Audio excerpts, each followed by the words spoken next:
अभी ना थोड़े टाइम से बहुत सारे ऐसे वीडियोस और रील्स देखने को मिल रहे हैं जहां पे आपको ये बताया जा रहा है कि भाई आप सारे कोर्स को इनेबल कर दीजिए। अगर आपका पीसी या कंप्यूटर या लैपटॉप स्लो हो गया है तो आपका कंप्यूटर फास्ट हो जाने वाला है। और लोग इसको ब्लाइंडली फॉलो किए जा रहे हैं क्योंकि बहुत सारे लोग ना ये जानते ही नहीं कि ये उनके पीसी के लिए या लैपटॉप के लिए हार्मफुल हो सकता है या नहीं हो सकता है, क्या उनके सिस्टम को इसकी रिक्वायरमेंट है या नहीं भी है।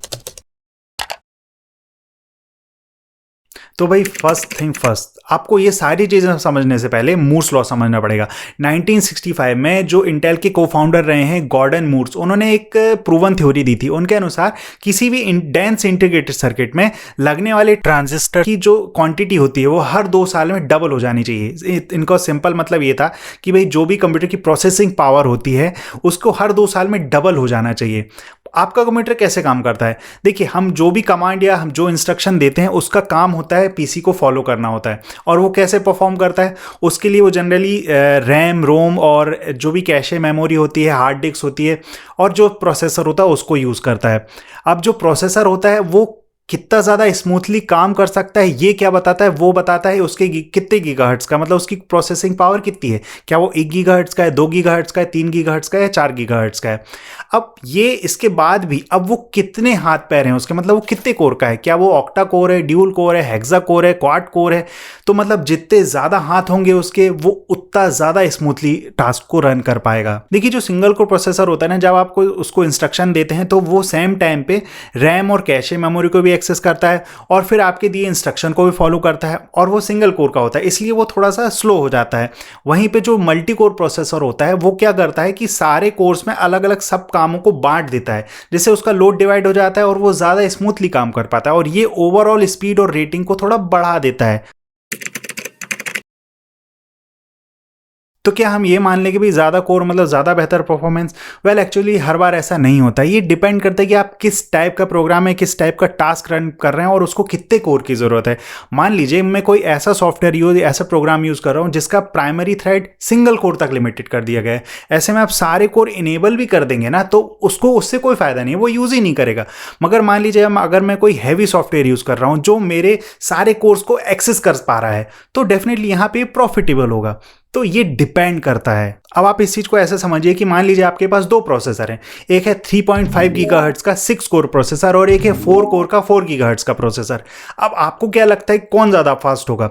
वीडियो में आगे बढ़ने से पहले कमेंट सेक्शन में इस चीज को जरूर बताएं। तो अब यहाँ पे ना एक पैच आता है, उसको कहते हैं क्लॉक स्पीड का। देखिए, जो क्लॉक साइकिल होती है ना वो ये दिखाता है कि आपका प्रोसेसर कितने गीगाहर्ट्ज का, 1 का, 2 का, 3 का, 4 का। अब मान लीजिए जो क्लॉक साइकिल को एकदम सिंपल भाषा में समझाऊं तो इसका मतलब ये होता है कि वो एक इलेक्ट्रिक पल्स की तरह होता है जो ये बताता है कि आपके जो इंस्टॉल्ड चिपसेट है उसमें कितने बार इलेक्ट्रिक पल्स को एग्जीक्यूट किया जा सकता है 1 सेकंड के अंदर, मतलब कितने बार वो सर्किट को ऑन ऑफ किया जा सकता है 1 सेकंड के अंदर।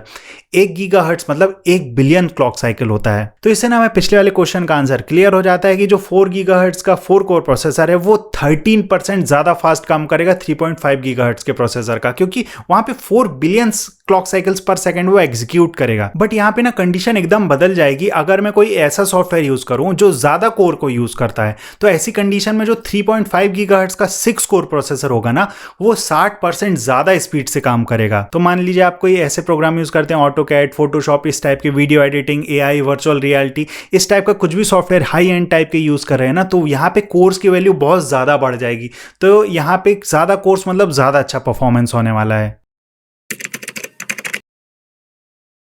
तो क्या यहाँ रैम का कोई भी रोल कॉल नहीं है? वेल, रैम मतलब होता है कि ज़्यादा रैम मतलब आपके प्रोग्राम के लिए ज़्यादा स्पेस। रैम होती है ना वो वाइटल टास्क को परफॉर्म करती है। जैसे मान लीजिए आपने कोई रनिंग प्रोग्राम में काम कर रहे हैं और आप कट कॉपी पेस्ट और इसमें टेम्परेरी काम कर रहे हैं जिनको आपने सेव करके नहीं रखा, वो स्टोर अभी जो टेम्परेरी स्टोर होंगे वो रैम में होंगे। और अगर आपने एक बार सिस्टम को रिबूट किया तो ये सारे टास्क रीसेट हो जाएंगे।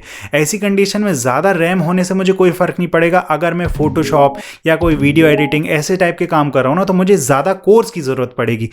ये सारे सॉफ्टवेयर 8 GB रैम में ही बढ़िया काम करेंगे। मगर वहीं पे अगर मैं कोई सिमुलेशन सॉफ्टवेयर यूज़ कर रहा हूँ ना जैसे मैटलैब, तो मुझे वहाँ पे ज़्यादा रैम की ज़रूरत पड़ेगी, क्योंकि मान लीजिए अगर मेरे सिर्फ वहाँ पे कोर बहुत ज़्यादा हैं और मेरी रैम 8 GB की है तो डेफिनेटली मेरा जो पीसी है वो हैंग करेगा और ये स्लो डाउन का कारण बनेगा। क्योंकि जो ये सिमुलेशन सॉफ्टवेयर होते हैं ना इनकी रिक्वायरमेंट होती है वो ज़्यादा रैम मांगते हैं, 8 से 32 GB तक की रैम।